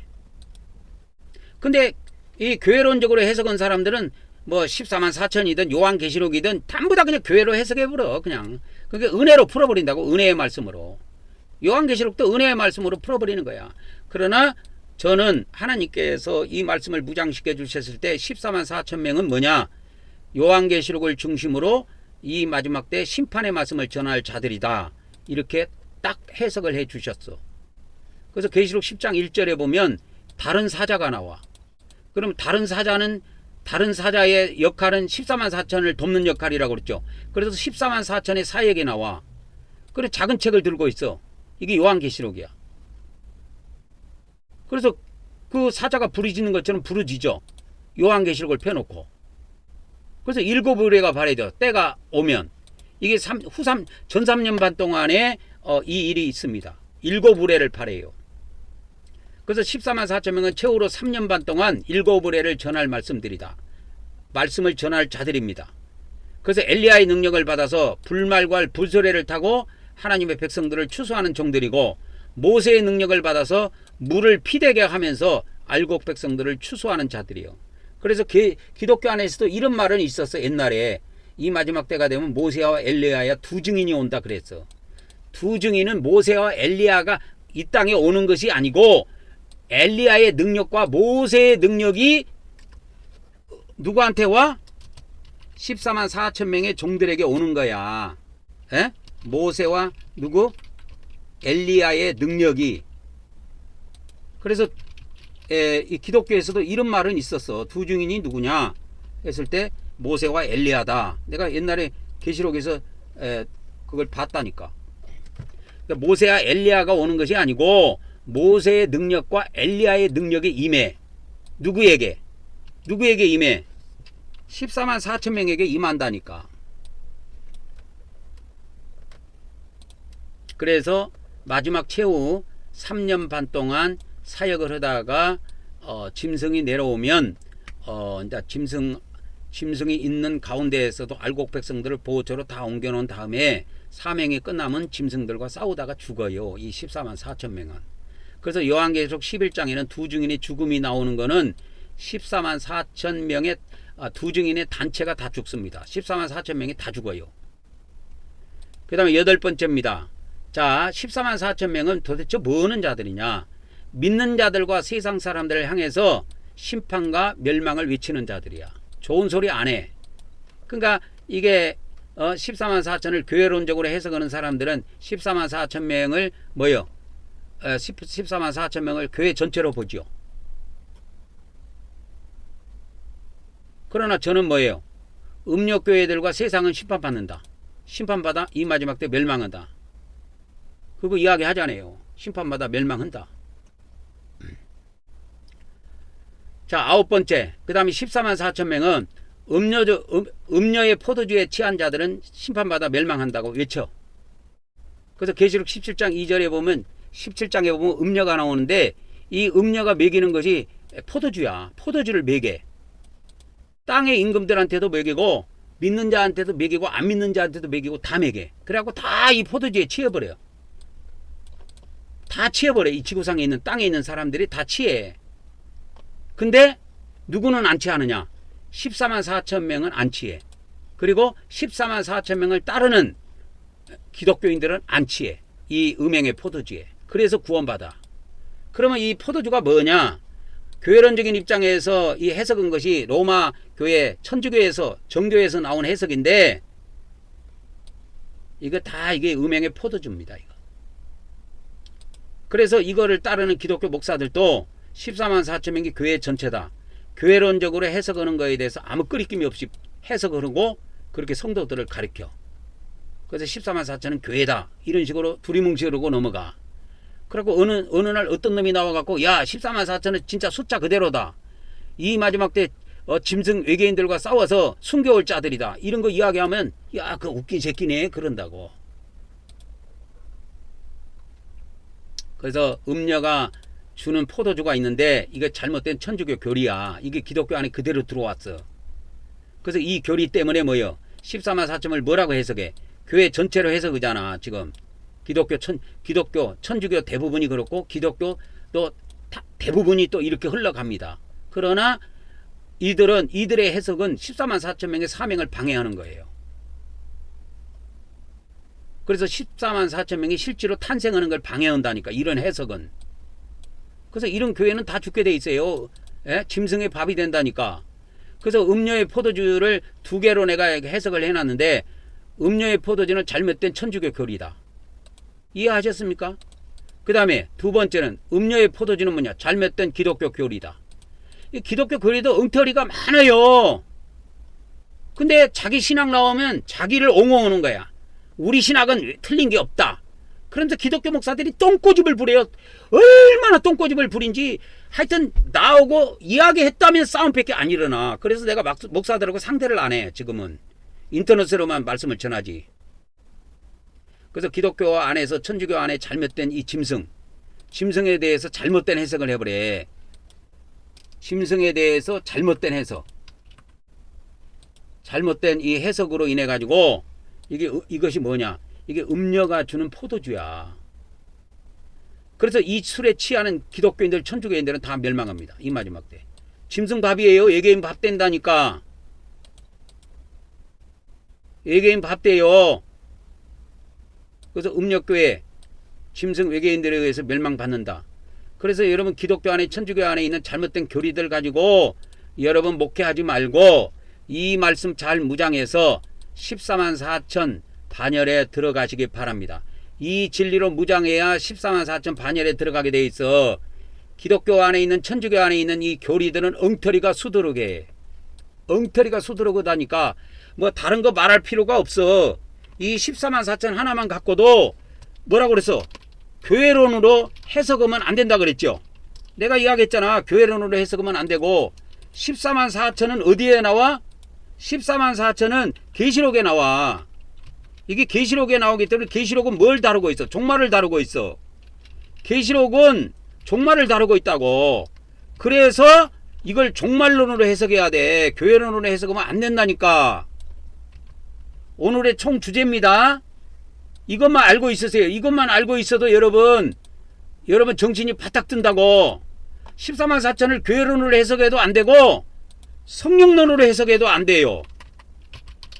성령론으로 해석해도 안 되고 구원론으로 해석해도 안 됩니다.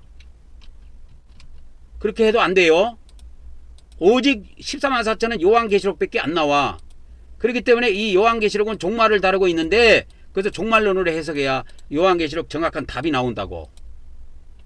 오늘 여기까지 하도록 하겠습니다. 그래서 기독교 목사들, 천주교 사제들 내가 부탁하는데 당신들 교회론 갖고 14만 4천 해석하면 안 돼. 성령론 갖고 14만 4천 해석하면 안 돼. 여러분의 구원론, 조직신학에 있는 구원론 갖고 14만 4천 해석하면 안 돼. 14만 4천은 성경 요한계시록밖에 안 나와. 요한계시록은 종말을 다루고 있는 책이야. 그래서 조직신학 중에서도 종말론을 알고 정확하게 알고 종말론 갖고 해석해야 14만 4천 답이 나온다고 이 사람들아. 오늘 여기까지 하도록 하겠습니다.